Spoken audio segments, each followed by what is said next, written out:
Welcome everyone. Oskawi Kwasan, Kanupiam.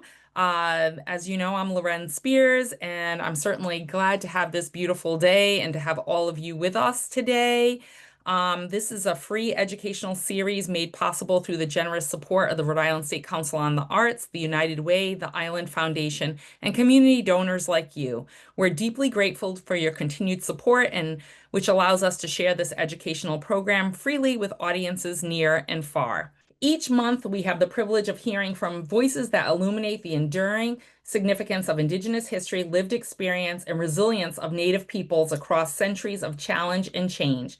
This year, 2025, marks 350 years since King Philip's War, or the War for New England, and the Great Swamp Massacre, a pivotal moment in the history of Indigenous peoples in this region that calls us to reflect, remember, and deepen our understanding. Today's guest speaker continues this important conversation as she presents Forging Freedom. Before we begin, a quick reminder to make sure you're muted, unless you are speaking, unlike myself. You're welcome to share questions or comments in the chat, and we'll do our best to address each of them at the end of today's presentation. And now it is my pleasure to introduce Dr. Akeia De Barros Gomes, my friend and colleague. Akeia is the director of the Edward W. Kane and Martha J. Wallace Center for Black History at the Newport Historical Society and is a visiting scholar and adjunct lecturer at Brown University's Simmons Center for the Study of Slavery and Justice. She leads the development and implementation of the Center for Black History at the Wanton Lyman Hazard House in Newport, Rhode Island, which will open as an exhibition space, education and community programming space, and a space for scholarship in 2026. She was lead curator of the 2024 Mystic Seaport Museum exhibition, Entwined: Freedom, Sovereignty, and the Sea. And if you haven't seen it, this is the last season to do so. So get over there before the end of the year. And she also served as the William E. Cook Vice President of the American Institute for Maritime Studies. Akeia taught as a professor of American Studies and professor of Psychology and Human Development at Wheelock College from 2008 to 2017. She received her BA in Anthropology and Archaeology at Salve Regina University and her MA and PhD in Anthropology and Archaeology at the University of Connecticut. Please join me in welcoming Dr. Akeia De Barros Gomes. Thank you, Lorén. And I will say I'm going to talk quite a bit about Entwined today. And just so you all know, Lorén was a huge part of that project and its success. And I will also forewarn you, despite the title of my presentation, I don't think you're going to leave with a definition of freedom for African-descended, and on-land Indigenous people. My interest is really in provoking questions rather than seeing freedom as this definitive, really looking at the processes of freedom making and asking better questions around freedom making, particularly because we are on the eve of the semi-quincentennial. So I'm going to share my screen. Okay, perfect. And so significantly, and we'll get back to the background on this slide, this is a first draft of the Declaration for Independence. And there were quite a few changes before it was finalized, and I'm going to talk later about one of those major changes. But I want to start the conversation by looking at this document so that we can sort of ground ourselves in how, or I can ground you in how I think about freedom, and the fact that slavery and freedom are kind of false binaries that we've created along the way, because it's very clear, right, that when people were manumitted, they weren't necessarily free. And so really looking at states of unfreedom or states of freedom making versus freedom as an absolute. And so this document is a really clear example of what that looked like in 1775, again, on the eve of the revolution, with all of this revolutionary talk going on and the drafting of documents of freedom, of course, for free property owning white men, all those conversations were going on, how we might be able to frame Black and Indigenous freedom. This is actually a manumission document for a man named Cardardo. So you can see that in the upper left underline. That's how we know this particular man's name. His enslaver, John G. Wanton, is manumitting him, probably because he's Quaker and he's under pressure from the Society of Friends. There's a letter that went out in the town of Newport saying he's not heeding our advice and we're going to take it up at our next meeting. I believe that meeting was in August. And then lo and behold, in September, he's manumitting Cardardo. So he's saying, I do manumit, release, and discharge him from the state of slavery. It will be as if he were born to free parents in this colony. But John Wanton then says, for a long time, this man has taken to excessive liquor, so much that he's unable to take care of himself. So I'm going to remain his legal guardian. And so you have to wonder what's going on there, right? So Cardardo is free on paper. He's no longer enslaved, but he's in this perpetual state of unfreedom as he continues to try to make his freedom. And so as we are approaching next year and all of the fanfare and celebration and nostalgia that will be going on next year, I just want to tell you a quick story about something that I learned about nostalgia from my son, actually, when he was about 4 or 5 years old, and really changed the way I looked at how I read documents from this era and beyond. So there was a time when he was, again, about 4 or 5, maybe 6, where we were out running errands for the day and I wanted to stop for lunch and I figured he would really enjoy Johnny Rockets. I don't even know if Johnny Rockets is still a thing, but it's really cool 50s style diner, right? And so I asked him if he wanted to stop there for lunch and I described it to him and he said no, he wasn't hungry. So we continued running errands. I brought it up again. He said, no, I just want to eat at home. Which I thought was really weird because I was saying, milkshakes and hamburgers and fries, things that 6-year-olds, 5, 6-year-olds love.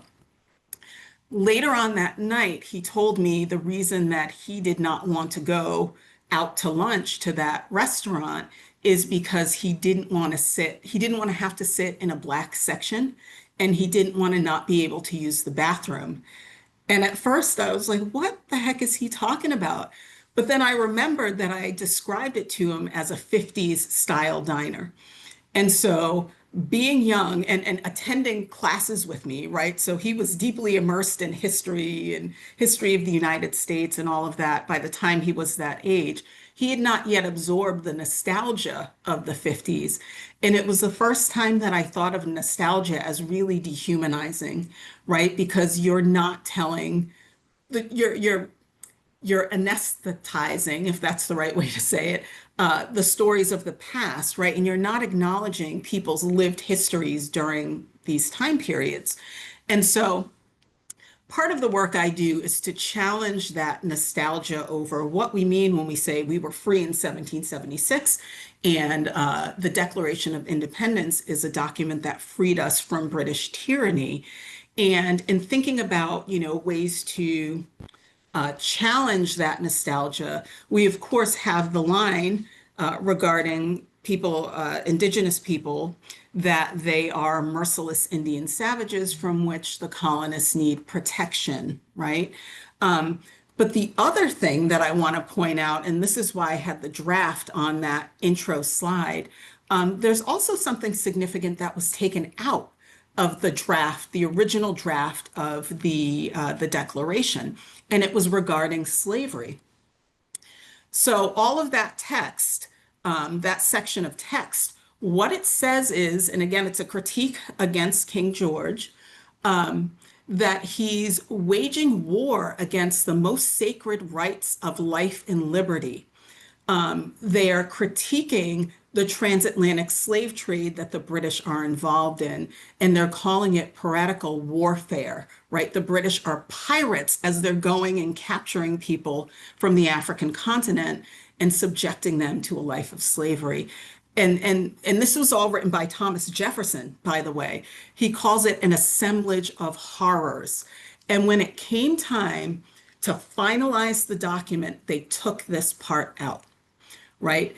And so when we think about what this document means for people of indigenous descent, indigenous tribal citizens, and people of African descent, in the words of my colleague, Tony Bogues, he looks at the document and says, the emergence of America, right, through this document was a historic event. It was a complex event, one in which different political currents collided with one another.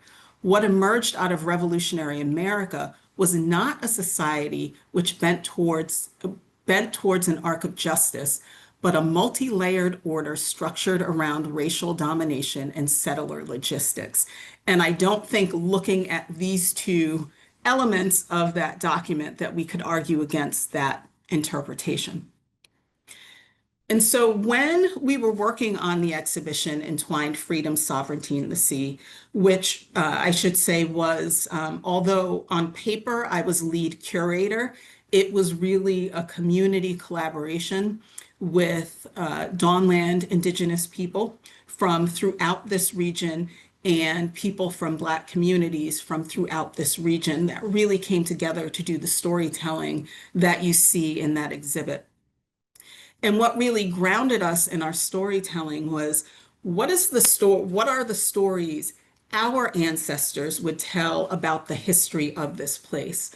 And what if the histories that were in textbooks, the histories that were commonly known, were the stories or the histories that have always been told through Black and Indigenous voices? How would the story change and what would become important, right? And so what if our concepts of creation, sovereignty, kin, and when I say kin, that includes ancestors and energies or spirits of nature. What if all of those guided the conversation, guided the definitions we attribute to freedom? And if we did that, would the Declaration of Independence be anything significant to Black and Indigenous freedoms, especially considering there was still genocide going on, there was still dispossession going on, there was still enslavement going on. So what did freedom from the British Empire really mean for us? And not that it's insignificant, right? But would we frame it more as a point in this cycle of our freedom making? Right? This cycle moving us toward freedom or back to our freedom and back to Indigenous sovereignty. So again, just saying all of this to frame freedom within the Declaration for us. And so when we think about freedom as a process, right? Freedom as active work, a focus on freedom making or freedom forging as opposed to freedom as an endpoint, but an ongoing set of practices and processes that move us toward liberation. Our freedom making predates the Declaration. And so that language around merciless Indian savages, I reframe that in my mind to that savagery that's being described is actually freedom making. Maintaining things like our heathenish religious practices, and I'll get back to this in a second. Maintaining things like our heathenish religious practices was also freedom making. And so when we think about resistance and freedom making, often we only think about active rebellion, right? But there's this spectrum of freedom making that goes from assertion of identity, right? Retaining names, maintaining family and community ties, maintaining traditional knowledges, our traditional foodways, traditional medicines, or even adopting Christianity, either to mask that you're maintaining your traditional spiritual practice, or saying, yeah, I'm converting to Christianity, and as we see in Black churches, but we're focusing on the Old Testament and the stories of freedom making within biblical text. Freedom making might look like autonomy. So we see this within slavery and indenture and bondage, playing dumb, clumsiness, terminating a pregnancy because you don't want your child born in bondage, maintaining news networks. And it goes on, right, to more active confrontation. But all of this is within that spectrum of freedom making. And all of that has been going on since the beginning of colonization. And so when we started the project at Mystic Seaport Museum, what I asked the committee that was composed of almost entirely people from Black and Indigenous communities and nations was, what is our history? What is our maritime history specifically, and how do we want to tell it? And what came out of it was this. And you don't have to read all of this. I highlighted some key points. And I will say this actually came out of the first conversation that we had when I asked the committee, how do we want to do this exhibit and its storytelling? And so you see the first two words there are Kuta and Kalunga. Throughout the exhibit, if you see Pequot, if you see Indigenous language, it is always Pequot language because Mystic Seaport is on Pequot land. But we use a variety of African languages to honor the diversity of Africans that were brought here or chose to come here. And we wanted those to be our first two words because we wanted to reclaim ancestral language and meaning systems, which is a part of freedom making as well. And so when you say Kuta and Kalunga, you're not just talking about the body of water. You are talking about a place of spiritual power. You're talking about a life force. You're talking about, an African worldview, a place of ancestors and a place of creation. And so all of that is understood when you use that word. And so reclaiming that language is freedom making. Reclaiming our worldviews, that time is cyclical and not linear, is freedom making. And the exhibit posits time in that way. Reclaiming sovereignty, using Dawnland instead of New England, right? Because what does New England mean? It was supposed to mean that Indigenous people disappeared and England was recreated for colonists on this landscape. And we didn't want to reinforce that sort of subtle thinking about what this place is. Connecting to ancestors is freedom making. Reclaiming our spiritualities, which for Indigenous people in this region and throughout the country was actually against the law until 1978, right? So within most of our lifetime. So reclaiming that worldview and spirituality is freedom making. And so I think one of the ways that we don't lose hope in all of this is recognizing time is cyclical and that all of us are doing our part moving towards this liberation, recognizing our enduring legacies, our strength and our resilience, and our regeneration. And so again, freedom making is active work, and I'll talk to you about what this image is in a second. And this focus on freedom making, again, acknowledges that it's a process rather than an end point. Part of that freedom making, as I referenced on a couple of the previous slides, is maintaining what was considered heathenish religious practices that kept us in touch with our ancestors and spirits of nature and helped guide us and protect our bodies from European American ownership. So all of this was freedom making. And this is a bundle that was discovered within that same household of John G. Wanton, who wrote that manumission document for Cardado. This bundle is a creative adaptation of African spirituality. And so this is a worldview that most consider, think that it went away as enslaved people were converted to Christianity. But this bundle is evidence that that's not true. It may have even been created by Cardado because that blue and white fabric actually dates to the period of his enslavement in the household. And we'll get back to Cardado later. I don't have time to get into it, but I will say everything that was within this bundle has spiritual significance in African worldview. And these bundles are still utilized today throughout sub-Saharan Africa, and you also see them throughout the African diaspora where people have maintained African spirituality. So it wouldn't be odd to see people in Brazil having bundles like this, people throughout the West Indies having bundles like this, people in the American South having bundles like this. It just so happens this particular bundle found at the Wanton Lyman Hazard House is the only one that's been identified in New England. And so when we think about this scope of freedom making, we can also include things like giving our children, giving either African-descended or indigenous children seemingly ridiculous names so that you could find them when separated. Knowing how and when to submit so you could live another day to resist. Mothers who chose to murder their own children rather than having them live in cruel bondage was a form of freedom making. And Indigenous and Black men that either fought on the side of the revolution or were British loyalists were weighing options for making a decent life. They were also freedom making while acknowledging that the revolution, whatever the outcome, would not mean full freedom for them. And so I say all of this to say that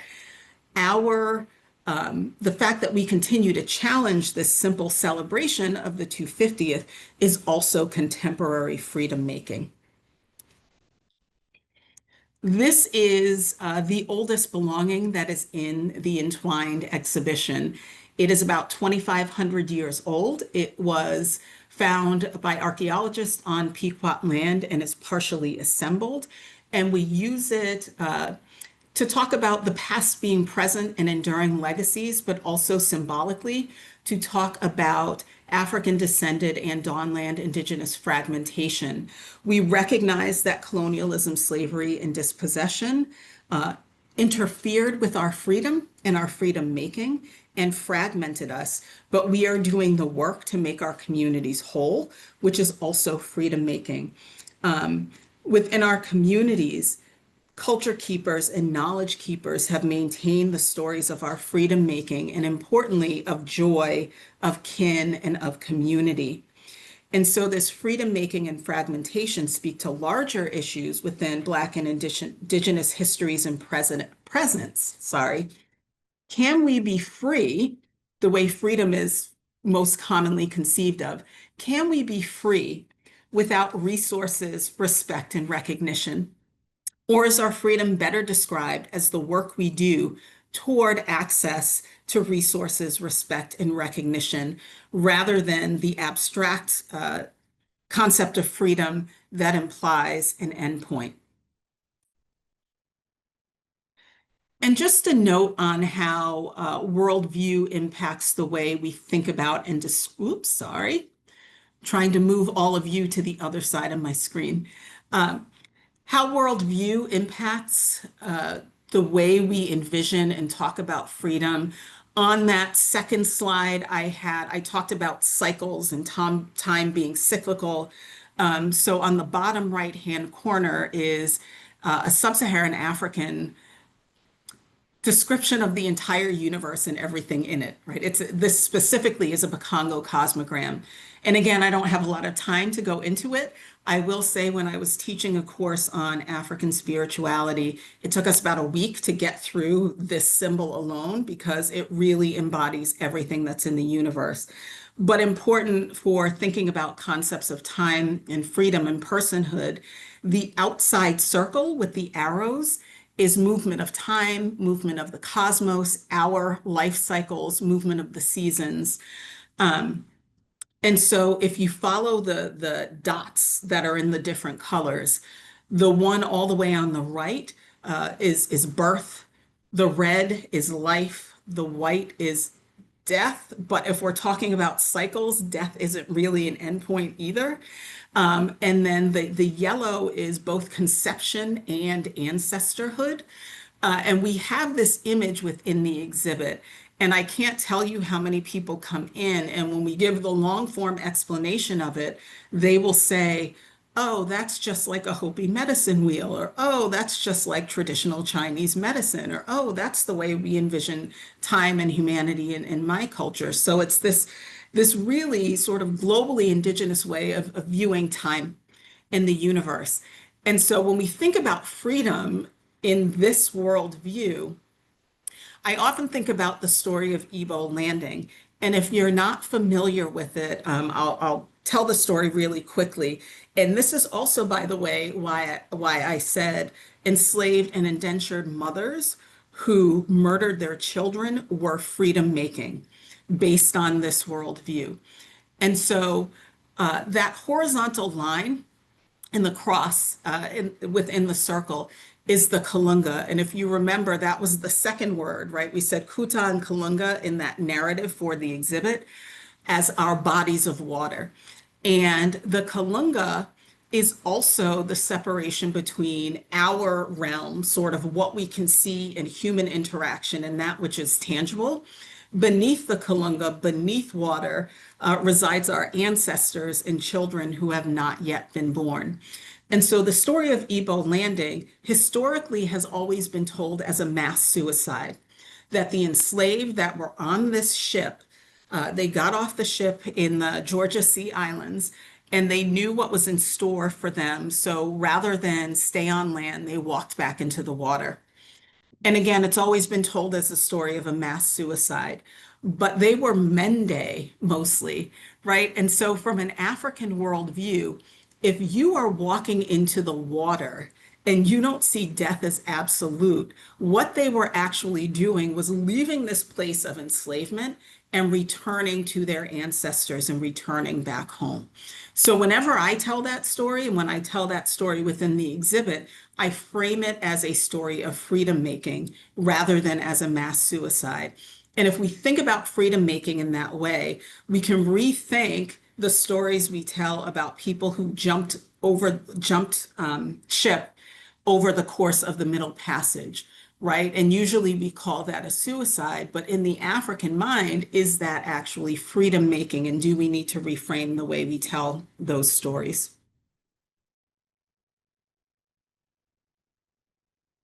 And so back to Cardinal and his freedom making in 1777, and this document is a military enlistment document from that date. The arrow in red is pointing to Cardinal's name. In 1777, he enlisted for the revolution. And so again, when we think about freedom, we can ask about the agency and motivation of Indigenous men who have served this country at the highest rates per capita, with the recognition that they were fighting under a founding document that declares them savages, and during a continuing process of dispossession, they too have been engaging in freedom making for themselves and their communities within this cycle of colonialism. And again, this document refers to Cardinal, who was of African descent, enlisting in a secret mission for the revolution in 1777. And so we can look at this document and ask if he was hedging his bets by siding with the colonists over the British, if he heard and knew specifically the words of the Declaration and felt that it did in fact apply to all men, and he was working toward that goal for himself and other enslaved and free people of color. Or was he simply seeking freedom from John Wanton, who kind of sort of manumitted him but remained his guardian? Because of course, as people of color, particularly enslaved people of color, there was the promise of freedom, whichever side they fought on, right? But that was the enticement to enlist to fight in the revolution. And there's just a close-up of Cardinal's name.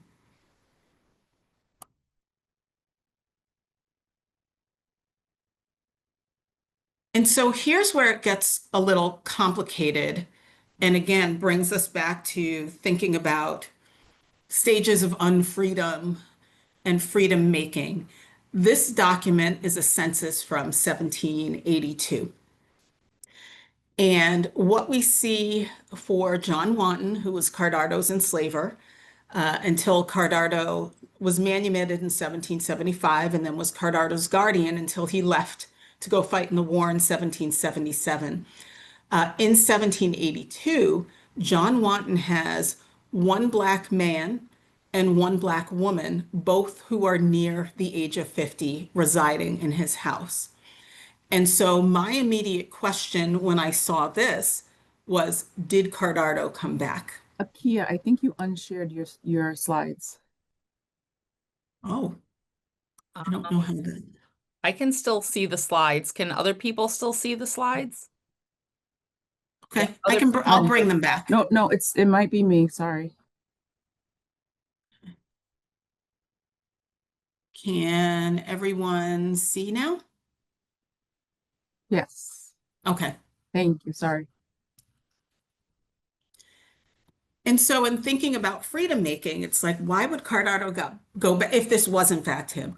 Why would he go back? Because we often hear these stories, at least in Newport, we hear these stories often of enslaved people that continue to live with their enslavers.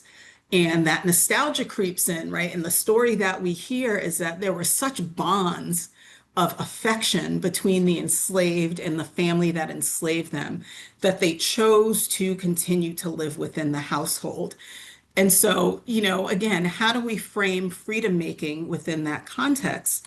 I think probably one of the most important things to keep in mind when we think about individuals, particularly if this was Cardardo, what manumission meant for many, many enslaved people, right? So manumission, and this is from Pearson's Black Yankees. Freedom brought a cruel reversal of the American dream. Unlike other immigrant groups who were remunerated economically and socially for their initiative and perseverance in assimilation, Blacks were more often than not punished for behavior by a white community that feared Black advancement might threaten the stability of caste relationships. And so for Black individuals who were enslaved, Indigenous individuals who were enslaved or indentured, freedom through manumission often meant poverty, abject poverty. And we see it time and time again where people are dying from exposure in the winter, right after manumission, because they have nowhere to go and no way to make a life.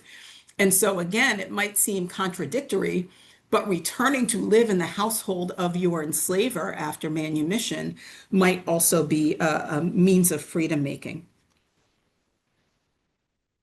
And so this is actually the team, and you can see Lorén there in the middle if you look hard. This is actually the team that helped put together Entwined Freedom, Sovereignty in the Sea. And I love showing this picture because I think what's pretty rare about this project at Mystic Seaport, which of course is not a Black and not an Indigenous institution, is that of the 23 people in this picture, 20 are either Black and or Indigenous. So it was really a community-led project of storytelling and choosing belongings to tell our stories and choosing programming. And it was just really a wonderful experience because of that. And so I've talked a little bit about freedom making, and again, hopefully did not leave you with any definitive answers on how to define Black and Indigenous freedom. But maybe more questions we should be asking when we think about Black and Indigenous freedom from the era of the Declaration through the present. And engaging in this, and we've been engaging in this freedom making for centuries, which feels like a long process. And again, I don't expect to see the endpoint to all of this in my lifetime, but that also does not leave me hopeless because centuries feels like a long time, but in the scope of millennia and millennia and millennia of Black and Indigenous histories, right, time-wise, this cycle of colonialism is really nothing. And so the freedom making we are doing, the history keeping, the land and water rights activities, the public awareness that places like the Tamaquag Museum is constantly bringing through traditional ecological knowledge projects, empowerment networks, the various land back movements, resistance activity in general. And one of the things that I loved about this project, Black and Indigenous solidarities, are all vibrant examples of contemporary freedom making. And these are actions that thankfully will continue long after the semi-quincentennial celebrations are over. So thank you all for letting me explore, for not giving you any answers, but letting me explore some of my questions and some of my insights about freedom making. And again, back to this draft, because although technically the Declaration of Independence that we have now is not a draft, I still choose to think of it as a draft for what we can become and what freedom might look like for all of us moving forward. So again, thank you and happy to take any questions.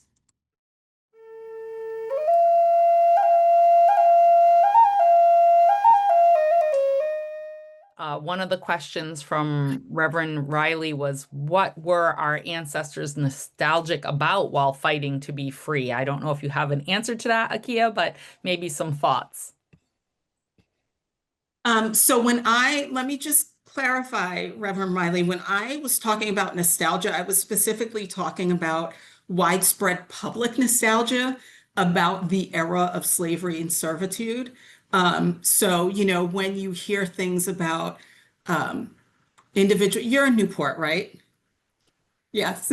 So when we hear stories about Newport Gardiner as the success story, right, and Duchess Quamino as the success story, I really see those stories as dehumanizing because we're not really exploring their full human story of being taken from family and ancestral land, right, and kin, and spending a significant portion of their lives in slavery. We sort of paint a happy picture by fast forwarding to he was really successful and he got to go back to Africa, or Duchess Quamino was the pastry queen, and wasn't she great? And she was beloved by all. So when I say nostalgia specifically, I'm thinking about the nostalgia around 1776 that we're being pushed to embrace, right? Rather than a critical examination of that date or that era. But I can tell you the flip side of that, maybe to answer your question a little better. Last weekend, all of these presentations, though they're always on different topics, they kind of blend together for me. So I'm trying to remember. I recently gave a presentation in New Hampshire where the New Hampshire Episcopal bishop, I think that's what he's called, asked me to speak at one of the Episcopal churches to do an educational sort of seminar on African spirituality and the things that enslaved Africans would have maintained kind of in plain sight. Worldviews, spiritualities that would have been maintained. So I think to answer your question, I think the nostalgia was probably African envisioning, indigenous envisioning of personhood, in spite of being told you're not human or you're not as human as I am because I'm a person of European descent. That nostalgia for returning home to ancestors, nostalgia about what it actually means to be a warrior in the African and indigenous mind.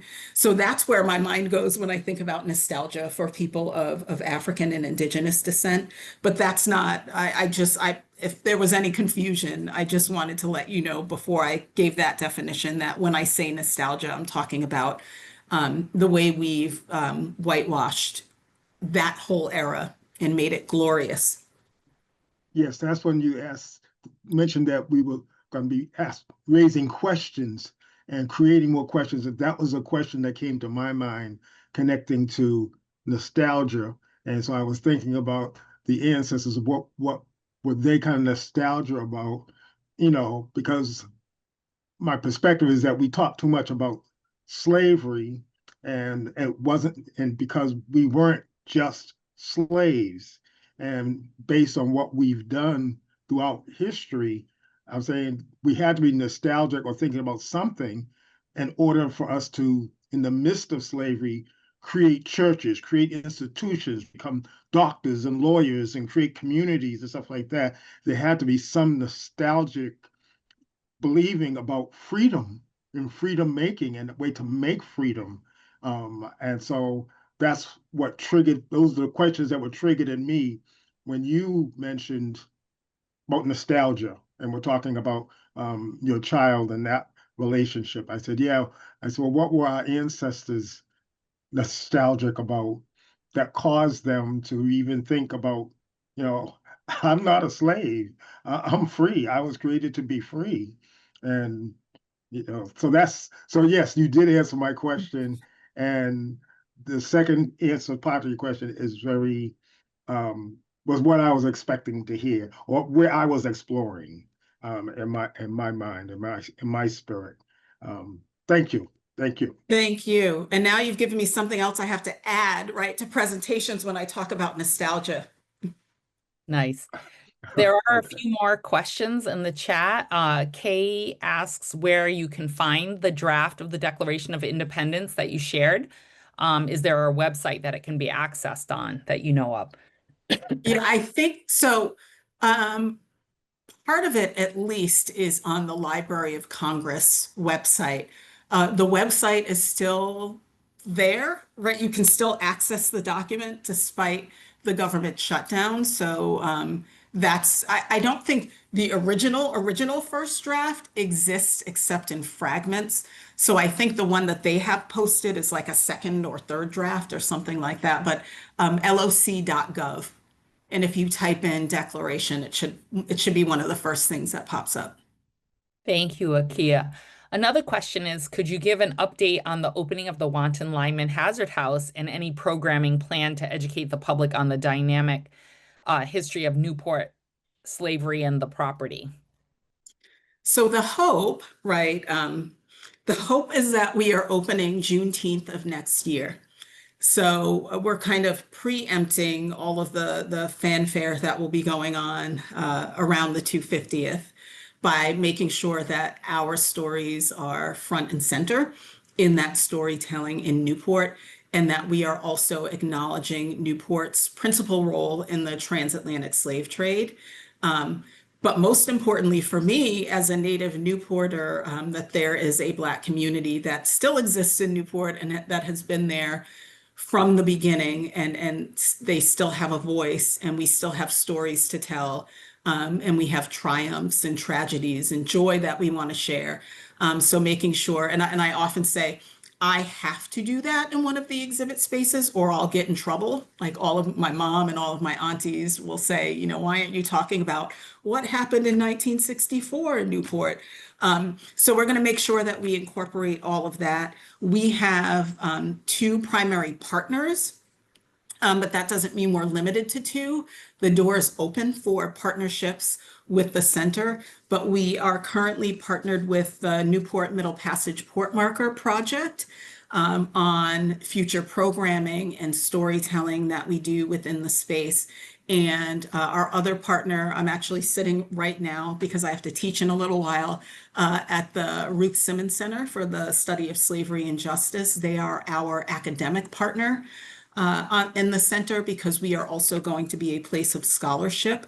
So stay tuned. I think right now, the information on the house in the center is mostly on the Newport Historical Society website. We're working on having a little bit of independence, but we don't know what that looks like because we want to be careful to make sure that people know that we are part of the Newport Historical Society and that we are not the only place where stories of African ancestry and to some extent Indigenous stories, because there was an Indigenous boy that was either enslaved or indentured within the house, and we need to make sure we honor his story and his presence. So yeah, stay tuned. And you can always reach out to me at Newport Historical Society to say, where are you at in the planning? So there are a couple of other questions. Thank you to those that have popped the link in for the loc.gov for the declaration draft. So that's helpful for folks to have access if you didn't notice that going on in the chat. But Shiva, who is a PhD student and has been referencing the Congo cosmogram in their research. and they were excited to see it in your presentation and was wondering, do you have a preferred source that you recommend when it comes to learning more about the cosmogram? I think people, it's really difficult for me anyway. Um,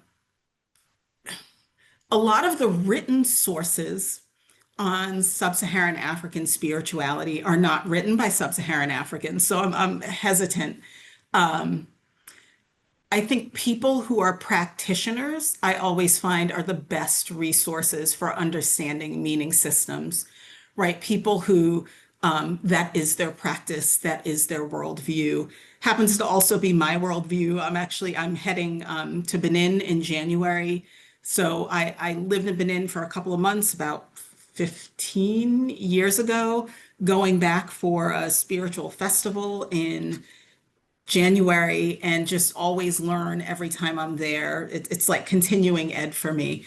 So I know that that's not very helpful, Shiva, but if you can find a practitioner, and I will also say, depending on the system that they are part of, right? If they're Yoruba, or if they're Vodun, or if they're Congo, you're going to get a little bit of a different explanation. But I think the overall worldview, seeing time as cyclical, seeing where we are in the universe, the place of water, right, in our world. That's all going to be the larger grammatical understanding of that is going to be very similar, but you'll get different components depending on who you speak to. And I'm happy, you can reach out to me and I'm happy to talk to you about what I know and how I utilize it if you'd like. Thank you, Akeia. You're so thoughtful to everyone's response. There's a beautiful message in here from Amy Denoden to you about your analysis and that you've helped her better understand what Eastern Pequot indenture servitude, what indentured servants endured during the household of a minister that enslaved her child. She was saying that she became pregnant in the household, likely raped by the minister, and she was executed for infanticide in 1738. And so just the idea of the unfreedom and that these being crucial analysis of that, and just thinking about things differently in the people's lives that we hear about. So I think that was a really good comment. Let's see. I believe that might be toward the end of our questions. If there's any last question, I think we might have time for one more in-depth question if anyone has it out there. And if not, I did have a thought too, Akeia. I know they were asking you what you were doing for the Alton Lyman House next year and thinking about that. But I'm just wondering if you're going to pursue any more scholarly work that you're doing along this idea of unfreedom and maybe writing something more official, because I think it's an interesting way of attacking this maybe nostalgia, because you're talking about that. There's this nostalgia around people being enslaved and sort of enjoying being enslaved.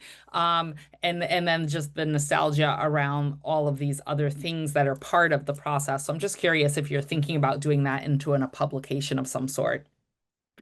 We are. There's actually a publication, and we're in the final stages of proofing it. I will say I've got to give a lot of credit. A lot of where this is coming from, thinking about freedom as a process, thinking about freedom making, really comes from my work with and in the Simmons Center.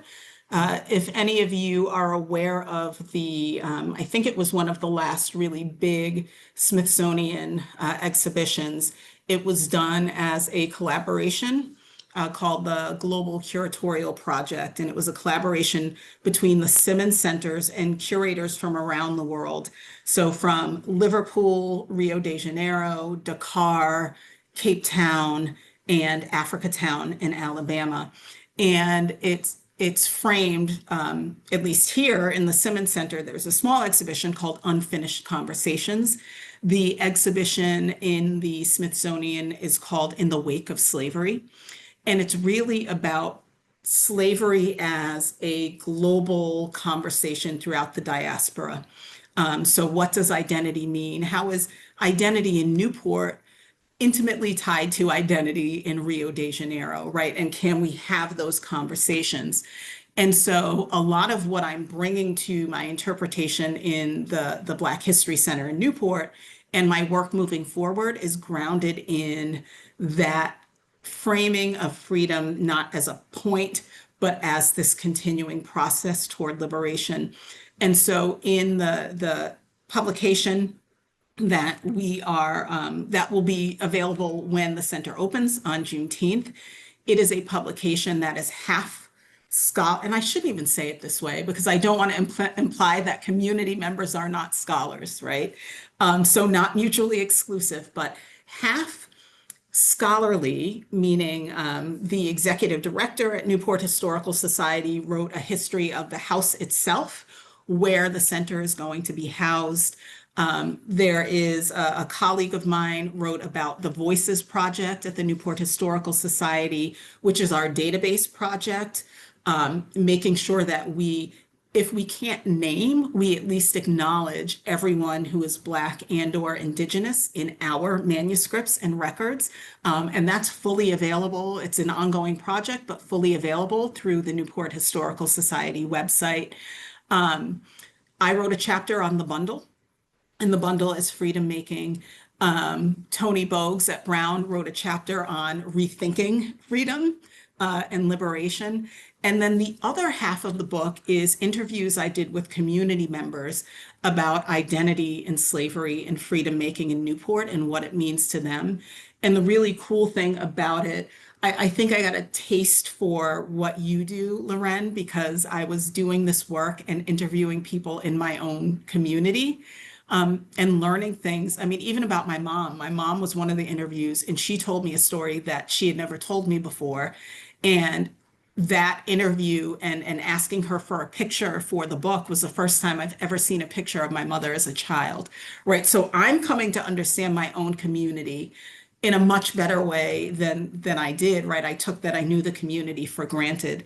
And so the publication really does focus on that freedom making identity and think, what does this look like moving forward? Well, that sounds fabulous, and I'm sure we're all going to look forward to reading much more about this. Thank you, Akeia. Thank you for this enlightening, informative, and thought-provoking presentation and conversation. Thank you to everyone who's joined us. This session has been recorded and will be provided via our Tamaquag YouTube after a little bit of editing. We hope you'll join us next month on November 24th for the final session for this year for our Lunch and Learn series. It will be with our guest speaker, Robert Geek, and myself. For thinking about the First Rhode Island Regiment and our contributions as Indigenous people to the Revolutionary War. So I hope you will come see us, and of course follow us on Facebook, Instagram, visit our website for updates on other programming. On the first weekend in December, the Saturday, we will be having Nakomo. It will be held at the in Charlestown at the Quanakentaw Grange, and you'll be able to get that information from our website. It'll be a great place to come for an art market as you're supporting local businesses and local artists as you're getting unique gifts for your family and friends during the holiday season. So thank you so much and have a lovely afternoon, everyone. Pish Ganache, and we hope to see you soon. Thanks, everyone. Thank you for being here.